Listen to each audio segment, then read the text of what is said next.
She's not authorized to make decisions, my brother said, calm as a Sunday morning. The nurse froze. My mother's hand slipped from mine. Her eyes widened, confused. I stood there, stunned, while he handed over the folder like a prize. My stomach dropped as the reality hit me. He had legally erased me from my mother's life. I didn't cry. I didn't scream. I just stared. Anger simmered in my chest. The quiet, controlled way he smiled made it worse. This was no accident. He had been planning this. My name is Emily Carter. I'm 41 years old, and I manage compliance operations for a healthcare company. I track people who manipulate systems. I identify patterns in fraudulent behavior, spot regulatory violations, and document evidence that holds up in court. It's what I do for a living. And my own brother had just crossed the line I never thought he would. He thought I wouldn't notice. He thought I wouldn't fight back. He was wrong on both counts. I requested a copy of the document right there in the hospital hallway. Durable power of attorney. Signed 6 months ago. Hidden in plain sight while I'd been visiting Mom every weekend, cooking her meals, managing her medications, believing we were partners in her care. My brother smirked. Better for everyone, he said, straightening his expensive tie. Someone needs to make the hard decisions. You're too emotional about these things. Better for him, I thought. Not for Mom. Not for anyone but him. I tucked the papers under my arm and left the hospital without saying another word. I didn't need to speak. I needed to think. I needed to assess. I needed a plan. The elevator ride down felt like descending into cold water. My hands weren't shaking. My breathing was steady. That surprised me. I'd expected rage, tears, some dramatic emotional breakdown. Instead, I felt the clinical detachment I used at work when reviewing fraud cases. This wasn't family anymore. This was a problem that needed solving. It wasn't new. Looking back, I could see the pattern clearly. My brother had always controlled the family narrative, who got invited to holiday dinners, who heard which version of family stories, who was painted as reliable versus dramatic. He'd positioned himself as the responsible one, the successful one, the one who made good decisions, while I was just the overprotective daughter who worried too much.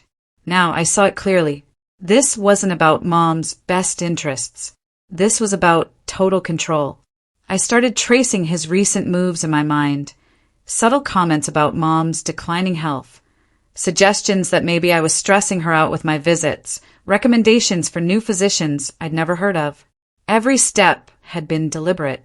Every move designed to isolate Mom and centralize power in his hands. And I had missed it because I'd been looking at him as my brother instead of seeing him as what he really was, someone gaming the system for personal gain. I called Mom's insurance company the next morning from my office. I used the voice I reserved for compliance audits. Professional, emotionless, seeking only facts. Within minutes, I learned he had changed her primary physician twice in the past 6 months without telling anyone. Both times, he'd used the power of attorney I hadn't known existed. Both new doctors were in his professional network. One had gone to medical school with him. The other served on a hospital board where my brother sat as treasurer. Convenient. Too convenient. That pattern told me everything I needed to know. This wasn't about getting Mom better care. This was about building a network of professionals who would defer to his judgment, who owed him favors, who would rubber stamp whatever decisions he wanted to make. I thanked the insurance representative and hung up. Then I opened a new spreadsheet and started documenting everything. I reviewed Mom's pharmacy records next. 3 medications had been increased in dosage over the past 4 months. All sedatives. All prescribed by the new physicians. I'm not a doctor, but I've spent 15 years in healthcare compliance. I know what medication patterns look like when they're appropriate. I also know what they look like when someone is being chemically managed rather than medically treated. The dosage increases had started right after the power of attorney was signed. Each increase corresponded with a period when I'd been planning extended visits with Mom. Each increase made her more docile, More confused, more compliant. I don't jump to conclusions in my work. I follow evidence. But I do recognize leverage when I see it. And sedating our mother to make her easier to control?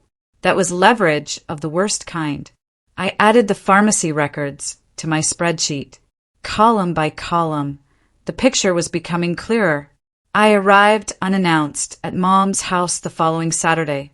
She seemed surprised to see me, which was odd since I visited every weekend. She also seemed drowsy, struggling to focus on our conversation. "Has your brother been here?" I asked casually. "Yesterday," she said, yawning. "He brought some papers for me to look at. Investment things. I signed them, I think. He said it was routine." My chest tightened, but I kept my face neutral. "Do you remember what they were about?" She frowned, trying to recall. "Something about accounts? He handles all that now. Says I don't need to worry." I helped her make tea and chatted about simple things while mentally cataloging everything I observed. Bills stacked on the counter, some unopened. Her checkbook sitting in plain view with recent entries in handwriting that wasn't hers. A locked file cabinet in what used to be my brother's childhood bedroom. I didn't break in. I didn't need to. I took photos of everything in plain sight with my phone. Each photo was another piece of the puzzle I was assembling. Mom's longtime accountant, Harold Williams, had prepared her taxes for 20 years. I called him Monday morning. "I'm concerned about some recent financial changes," I said. "Can you tell me about any large transfers or account restructuring in the past 6 months?" There was a pause. Then, "Your brother handled all that. Called it investment restructuring. Moved substantial assets into joint accounts for easier management. He has power of attorney, so everything was technically proper." Technically proper. The words made my jaw clench. How substantial? North of $200,000. I thanked him and ended the call. $200,000 moved into accounts my brother controlled. Accounts Mom probably didn't even know existed.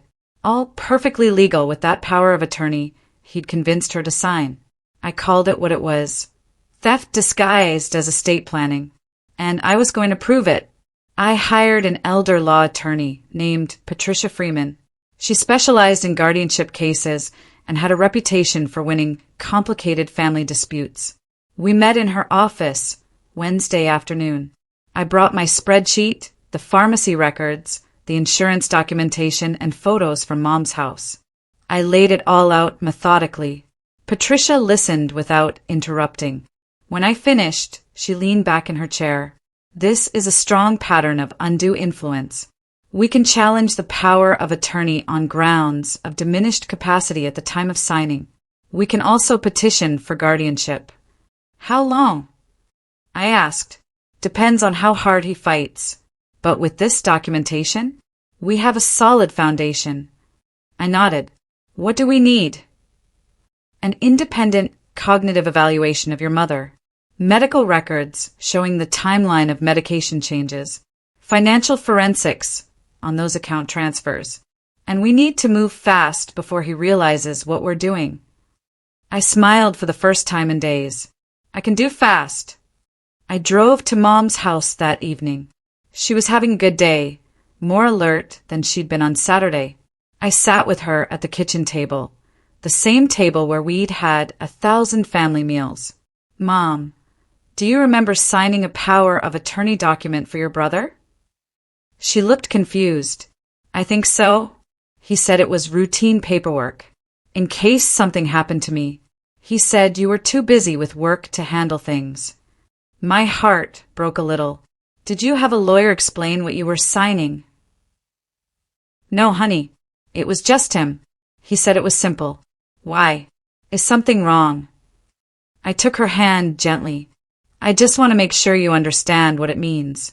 That document gives him the legal right to make all your financial and medical decisions. Without asking you. Without asking me."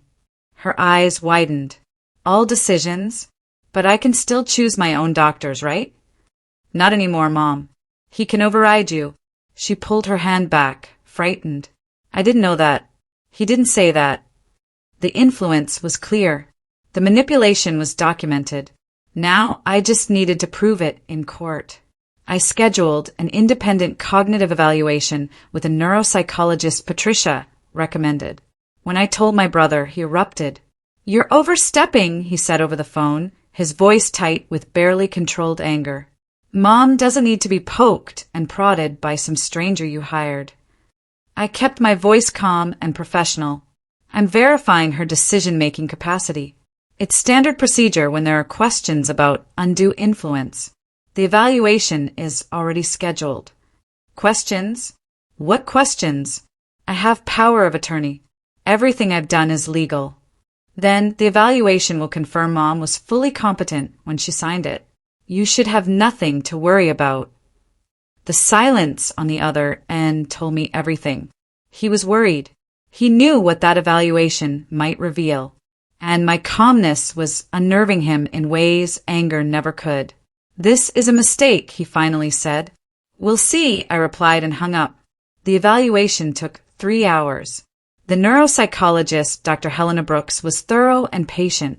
She tested Mom's memory, reasoning ability, understanding of financial concepts, and susceptibility to influence. 2 weeks later, the report arrived. Mild cognitive impairment. Not fully incompetent, but vulnerable to manipulation, especially under stress or pressure. The report specifically noted that complex legal documents should be explained by independent counsel, not family members with potential conflicts of interest. Exactly the opening we needed. I read the report twice in Patricia's office. I didn't smile. I didn't show emotion. I just nodded and asked, "Can we use this to challenge the power of attorney?" "Absolutely," Patricia said. "This establishes diminished capacity at the time of signing. Combined with the medication timeline and financial transfers, we have grounds for emergency guardianship." "File it," I said. Within 48 hours, the petition was submitted to probate court. The papers were served to my brother at his office on a Thursday afternoon. I know because he called me within minutes, his voice shaking with disbelief and rage. "You're suing for guardianship? Are you out of your mind?" "I'm protecting our mother," I said calmly. "Something you clearly haven't been doing." "I've been managing her affairs, making sure she's taken care of, making the hard decisions you're too soft to make." "You've been sedating her and stealing her money. There's a difference." "You're unbelievable. You know that?" "Absolutely unbelievable." I could hear people in the background at his office. He'd been served publicly. Good. Let his colleagues see what kind of person he really was. "No," I said, my voice level and cold. "I'm prepared. There's a difference. See you in court." I hung up before he could respond. He tried to turn the family against me. Within days, I started getting calls and messages from aunts, uncles, cousins I hadn't spoken to in years, all of them expressing concern about my obsessive behavior and how I was tearing the family apart. I didn't respond to most of them. To the few I did reply to, I sent a simple message. "I've attached Dr. Brooks' cognitive evaluation and a summary of the financial transfers. Read them. Then decide who's protecting Mom and who's exploiting her. Facts speak louder than gossip. Always have, always will." Within a week, the messages changed tone. Some relatives started asking questions. Others went silent. A few called to apologize.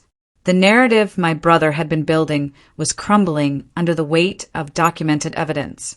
He'd spent years positioning himself as the responsible son. I was dismantling that image with spreadsheets and medical reports. Patricia arranged for a forensic accountant to review Mom's financial records. What we found was worse than I'd suspected. Not only had my brother moved money into joint accounts, but he'd also been paying himself a monthly care management fee of $5,000. Money Mom had never authorized. Money she didn't even know about. He'd also liquidated her municipal bonds, which had been generating steady retirement income, and moved the funds into higher-risk investments that coincidentally paid him referral fees as a financial advisor. Every transaction was technically legal under the power of attorney. But morally? Ethically? It was theft dressed up in legal language. The forensic accountant's report was devastating. Clear pattern of self-dealing, it concluded. Beneficiary appears to have used legal authority for personal financial gain rather than principal's best interest. I added it to our court filing. Each piece of evidence was another nail in his coffin. The first court hearing was scheduled for early November. My brother entered the courtroom confident, wearing a tailored navy suit, his smile easy and practiced.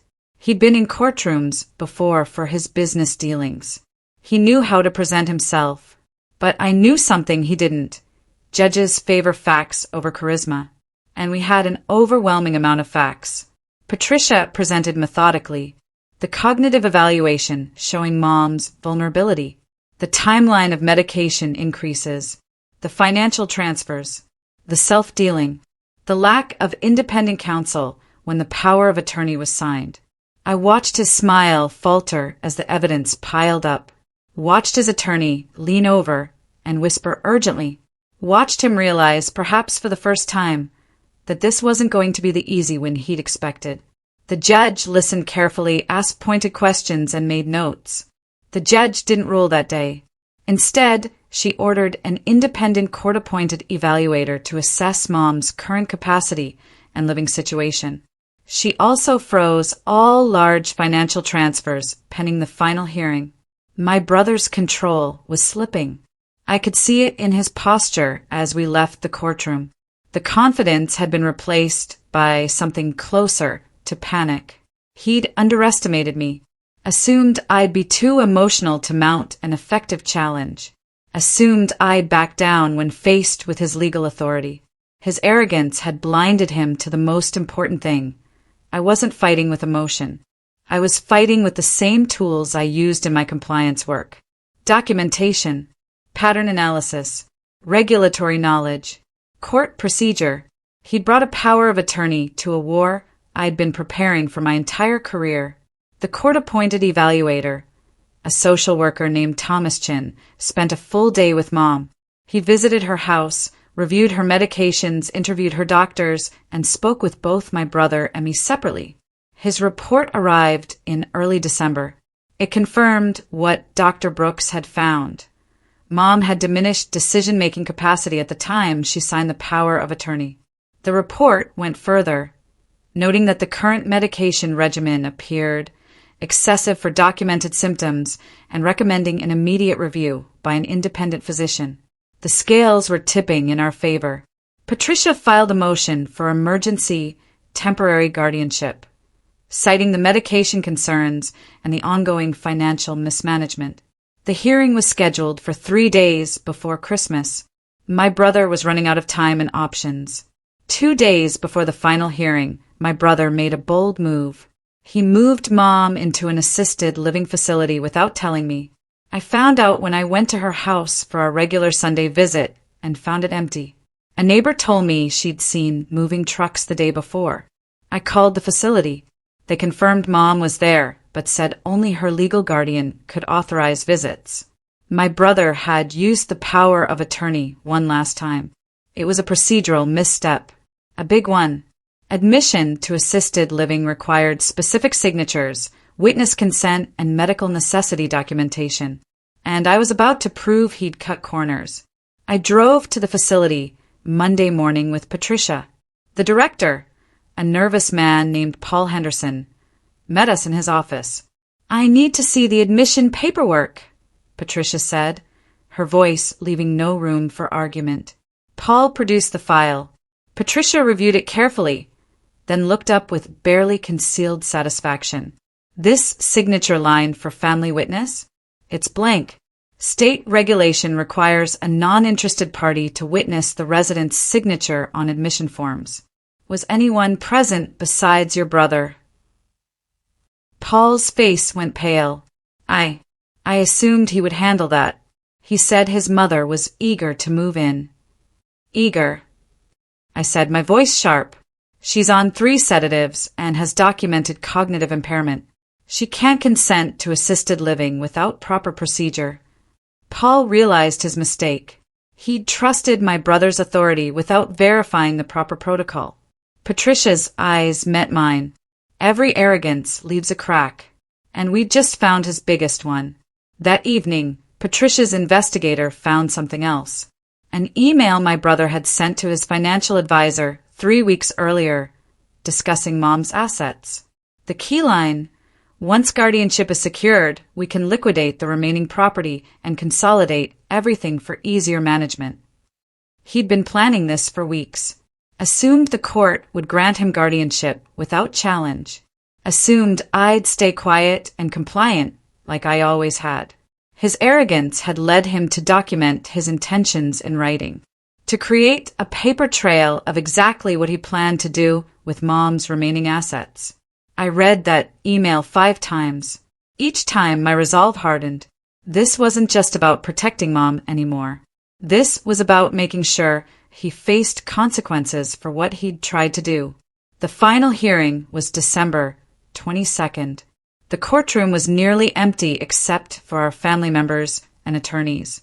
My brother looked tired, his confident facade cracking. Patricia presented our case methodically. The cognitive evaluation timeline. The medication increases corresponding with my planned visits. The financial transfers and self-dealing. The improper assisted living admission. And finally, the email showing premeditation. My brother's attorney argued that everything had been done with protective intentions, that Mom needed professional care, that the financial moves were standard estate planning. The judge looked unimpressed. She turned to my brother directly. "Mr. Carter, can you explain why you moved your mother's assets into joint accounts rather than maintaining them in her name?" Silence. He opened his mouth, closed it. Finally, for easier management. Easier for whom? More silence.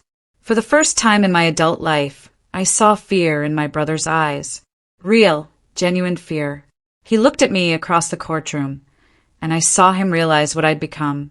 The sister who'd learned to fight with facts instead of feelings. Who'd turned his own tactics against him. I stayed calm, collected, controlled. I didn't gloat. I didn't smile. I just looked back at him with the same professional detachment I used reviewing compliance violations at work. This wasn't personal anymore. This was justice. The judge reviewed her notes. The courtroom was silent except for the sound of pages turning. My mother sat beside me, more alert than she'd been in months. We'd already started reducing her medication under supervision from an independent physician. My brother's shoulders sagged as he waited for the ruling. "I'm granting the petition for guardianship to Ms. Emily Carter," the judge said. "The power of attorney executed in favor of Mr. Carter is revoked due to undue influence and diminished capacity at time of signing. Furthermore, I'm appointing an independent fiduciary to review all financial transactions from the past year and recommend restitution where appropriate." My brother's shoulders slumped. His attorney whispered something I couldn't hear, but I saw the moment control slipped from his grasp completely. The judge continued, "Mr. Carter, you will have no decision-making authority regarding your mother's care or finances pending the fiduciary's report. If that report finds evidence of financial exploitation, this court may refer the matter to the district attorney." He lost not because I attacked him. He lost because he underestimated me, because he thought legal authority made him untouchable, because he never considered that the quiet sister who managed compliance for a living might actually know how to dismantle a scheme. The independent fiduciary's audit took 2 months. The findings were damning. Unauthorized fees totaling $60,000, improper investment changes that benefited him personally, and evidence that he'd been planning to sell Mom's house and pocket the proceeds. Repayment was ordered. Full restitution plus interest. He had 90 days to comply or face criminal charges. Extended family members who'd supported him went silent. His professional reputation suffered when word spread about the guardianship case. Colleagues started asking questions. Clients started looking elsewhere. He was isolated. powerless, publicly exposed as someone who would exploit his own mother for financial gain. I didn't do that to him. He did it to himself. I just made sure there were consequences. Mom lives near me now, in a comfortable apartment with appropriate support services. Her medication has been reduced to necessary levels. She's clearer, more engaged, more like herself than she'd been in over a year. We have dinner together twice a week. She started painting again, something she'd loved before my brother convinced her she was too confused to manage hobbies. I didn't destroy my brother. I removed his leverage. I exposed his manipulation. I protected our mother from further exploitation. That's not revenge. That's justice. I still work in healthcare compliance. I still identify patterns, document evidence, build cases against people who manipulate vulnerable populations. The only difference now is that I know those skills work just as well in family court as they do in corporate investigations. My brother hasn't spoken to me since the final hearing. I'm okay with that. Some relationships aren't worth salvaging when they're built on control instead of care. The lesson I learned through all of this is simple. Silence doesn't protect anyone. Documentation does. Preparation does. Standing up does. My brother thought blocking me from Mom's care decisions would erase me from the equation entirely. He thought that piece of paper would give him unlimited power to do whatever he wanted. Instead, he handed me the evidence I needed. Every medication change, every financial transfer, every procedural violation, every arrogant email, all of it documented, all of it traceable, all of it exactly what I needed to build an airtight case. He taught me something valuable, though he never intended to. Family loyalty means nothing when someone is being harmed. Legal authority means nothing when it's obtained through manipulation. And control built on deception will always crumble when confronted with truth. Mom is safe now. That's what matters. And my brother learned an expensive lesson about underestimating the quiet sister who spent her career learning exactly how to take down people like him. Forever.